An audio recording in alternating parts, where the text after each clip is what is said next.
Abonnez-vous sur votre chaîne YouTube DKR 221 et n'oubliez surtout pas de cliquer sur la cloche pour recevoir les notifications. Sénégal, bonjour. Intéressons-nous à la tribune qui parle d'insécurité. Eh bien, d'insécurité à Tivaouane Peulh. Et là, il s'agit d'un Moussiba Baba Koumba. En tout cas, la tribune révèle une femme européenne tuée et jetée dans les filaos.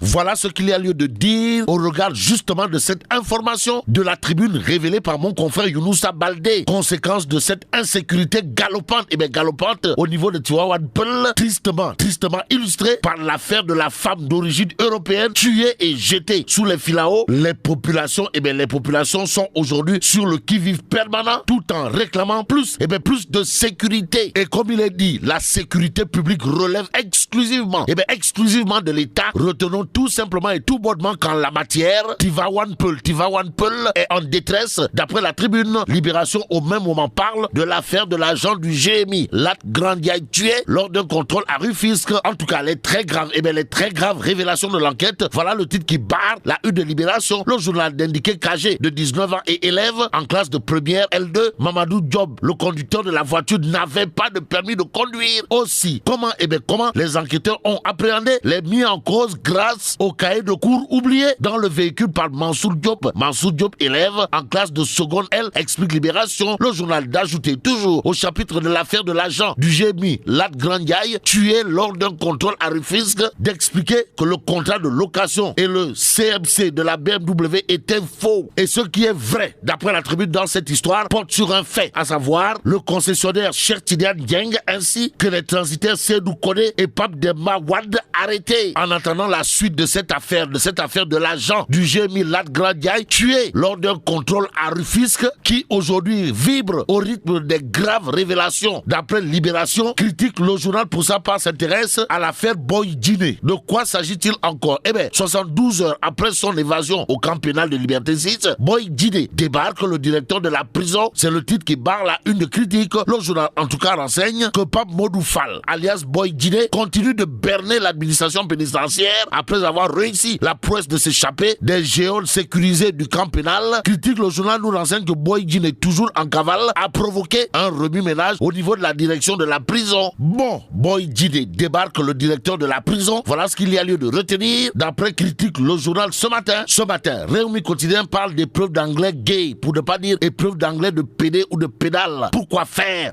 Pour révéler que Neketeyo, l'auteur du sujet, a été relevé de ses fonctions. Vous le décollez? Voilà, en tout cas, au Baldé, plus que c'est de lui qu'il s'agit, a été muté à la DRH du ministère de l'Éducation nationale. C'est l'interrogation de Réumi Quotidien. Et dans Vox Populi, il s'agit bien entendu du concerné, en l'occurrence Ousmane Baldé. En tout cas, Vox Populi de souligner le mea culpa d'Ousmane Baldé, auteur de l'épreuve d'anglais sur l'homosexualité. L'homme de dire à haute et intelligible voix: j'ai commis une erreur par mégarde aussi. Rien de tout ce qui est arrivé n'a été préparé ou prémédité. Voilà ce que dira Ousmane Baldé, ou l'auteur de l'épreuve d'anglais sur l'homosexualité, dans Vox Populi. Restons avec le journal qui est avec Seydou Gueye. En tout cas, cette fusion avec les Sénégalais montre qu'ils préfèrent ceux qui travaillent. Voilà la déclaration de Seydou Gueye qui barre la une de Vox Populi. Le journal d'ajouter d'autres propos de l'homme, comprenez Seydou Gueye, à savoir les quelques brassards rouges de l'allée ont été massivement effacés par les brassards blancs du retour. Bon, Seydou Gueye, toujours dans Vox Populi, de dire cette tournée a été un véritable succès avec l'enrichissement de notre système de santé et l'amélioration du sous-secteur routier. Hey, Seydou Gueye, hey. Voilà ce qu'il y a lieu de dire en lisant les propos de Sawai, le chargé de la communication du Palais de la République. Dans Vox Populi, en attendant Tribune, le journal parle d'ambition et contre-ambition, histoire de nous renseigner que Benno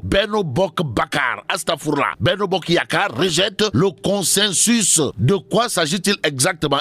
Tribune, le journal, de parler d'antagonisme, expression de clivage sociopolitique et de conflits locaux. Aussi, il est question d'un fait, à savoir entre le marteau du patron de Benno Bok Yakaar et l'enclume du vote sanction. Voilà ce qu'il a lieu de retenir. D'après la tribune, le journal du groupe des médias, sans contour ni détour, retient qu'à Benno Bokk Yakaar, il est désormais question de guerre intestine et de crise de leadership. En attendant, Sud Quotidien parle de correction des imperfections notées dans le fichier électoral avant les locales. Et là, la société civile met en demeure l'État. Et en l'État, il s'agit, d'après Rewmi Quotidien, de l'audit du fichier électoral et les 32 recommandations de la société civile. D'où l'interrogation de Rewmi Quotidien, à savoir le fichier maudit ou bouc émissaire. Pour l'instant, Enquête Quotidien s'arrête sur justement la polémique autour de l'audit du fichier électoral, histoire de pointer du doigt, le jeu d'équilibrisme, pour ne pas dire du ponce-pilatisme de la société civile.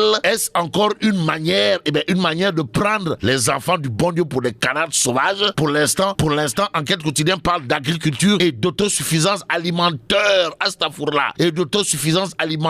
histoire de révéler un péril sur les Niayes. En tout cas, Enquête Quotidien parle du grenier, qui se vide à cause de la raréfaction de l'eau et du péril foncier. Aussi, l'abandon des petits producteurs fait le bonheur des spéculateurs fonciers. Voilà ce que renseigne Enquête Quotidien autour justement du péril sur les Niayes, avec l'agriculture et l'autosuffisance alimentaire menacée. En attendant, Direct News s'intéresse à la famille du cinéma. Et là, il est question dans Direct News de Clara Gaye qui se lance dans la production cinématographique. En tout cas, l'actrice à la conquête du monde, voilà le titre qui barre la une de Direct News. Le journal de noter célèbre, grâce à la série intitulée Idole, elle a créé sa propre société de production du nom de RAF Prod, qui est une filiale de Rafi Nails Group, une société à 90% féminine, explique Direct News. Le journal de souligner la révélation de Clara Gaye qui dira: on n'a pas cherché loin pour l'inspiration de cette série, on a juste relayé ce qui se passe dans notre pays et nos vécus. En tout cas, Clara Gaye qui se lance dans la production cinématographique, comme nous l'indique Direct News.